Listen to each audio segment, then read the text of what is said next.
Hello everybody, I'm just going to do a really quick video on how to stamp onto fabric. We've had quite a few people on Facebook who are struggling with using the Versacraft stamping inks onto material, so I thought I'd just do a quick demo to show how we get this bleeding effect. This is just my first layer and I'm going to do a second impression on top in just a moment, but I want to show how to get to this stage. So all I've got is our microfiber material. You can use any material you like. There's no rules as to what will work and what doesn't work. The only reason we use the microfiber is that we do like the way that it spreads the pigment through the fibres. A cotton lawn or cotton poplin, you can stamp on it, it will give a really crisp image, but when you spritz it, it doesn't spread quite as well as this. But you know, feel free to experiment, try different materials and just see how you get along. So what I've chosen here is just one of our little sunflower stamps from our donkey stamp set.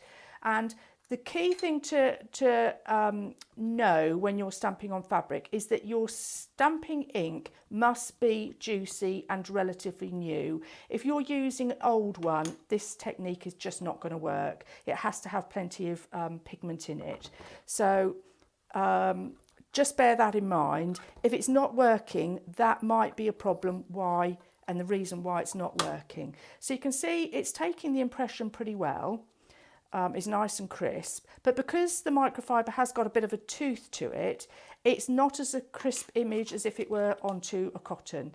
But bearing in mind that I'm using this technique, it doesn't really matter to me that that is the case. So we've done our little sunflower, and then I'm going to just add on some stems just to make a bit more of it, and using a different colour. This is the midnight blue. The other one was the peony purple. You can use other water-based ink, stamping inks for this purpose, but we've trialled all sorts of different ones, but we've found that they are either not very heavily pigmented, which these ones are, or that when you actually do put the water on, the colour disappears completely because there's just not enough pigment in them. It's mainly binder and not pigment, so that's the reason we have plumped for these ones. So that is the image that I've achieved by stamping onto the microfiber. So this is it. Now you can either press it exactly as it is now and leave it as it is and have it just as a non-blurred image, or we can do the technique which is the spreading of the pigment. And all that is a spritz bottle with some water, spritz over your stamped image and just let it do its thing. The more water you actually add to your piece, the more it's going to spread. Now, what you can do, there's all sorts of different things you can do before getting to this stage here. So if you really like the intensity that it is now, and it's really made those colours a lot more vibrant by adding the water, is that we can dry it off now with a heat gun or a hairdryer. So if that's what we wanted to do, I could stop the spread right now and leave it as it is, or I can let it just do its own thing and carry on drying. So this one is bone dry without any forced drying. So you can see the difference between the two. So, I mean, it will run a bit because it's got a little bit of water, but I love the intensity of that. And I might be tempted to dry it off if I were using it for a project, but we'll leave that be. And I'm going to start working on the one that I've pre-done. So let's just go back to, I don't think I'm going to stamp the stems again, but I am going to stamp the sunflower again, and this is where we get our second more defined impression, and this actually would work better in a different colour. So I'm going to try it again in the peony purple, and then I'm going to try one with the blue. So now I need to just make sure I've got my sunflower the right way around, so just eyeball where you've got a repeat, so that will be there.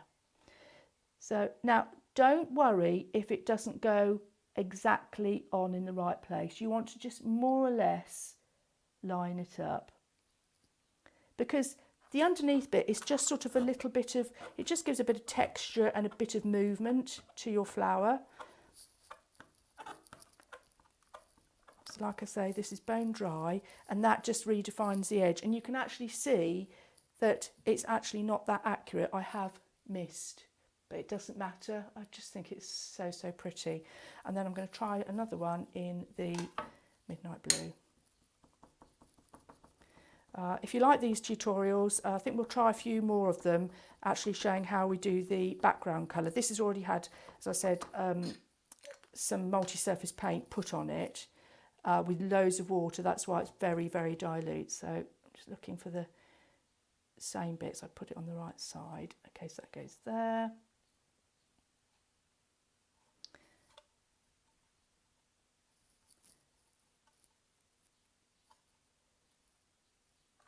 Down it goes. So this is my second impression on top of one that I have pre-spritzed. There you go. So that is the second one. Again, not overly accurate, but it doesn't matter. Now what we can do again, if we want to intensify the colour again, we can spritz. And you can see immediately that that is really bringing that blue to life. Now if I don't want it to go any further, I can spritz it, not spritz it, I can dry it off with a dryer now, which I can do.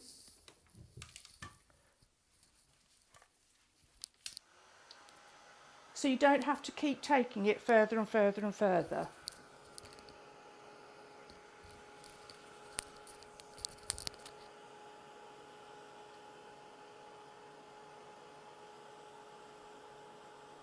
And this one has had no water, and I'm drying it, and that makes it permanent on fabric. So if you wanted to do this on a tote bag or an item of clothing, you can launder this and it's not going to move at all.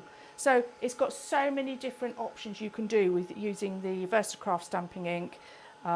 Wet on, you can even stamp wet on wet, wet on dry, dry on dry, put it on dry, then wet it. It's really, really exciting. The things you can do are amazing. And then what I might do, and I might show in a later video or still at the end, I'll colour these in with a little bit of multi-surface paint so you can see where it goes to next. But I'm really, really pleased with that, and I think it's really pretty.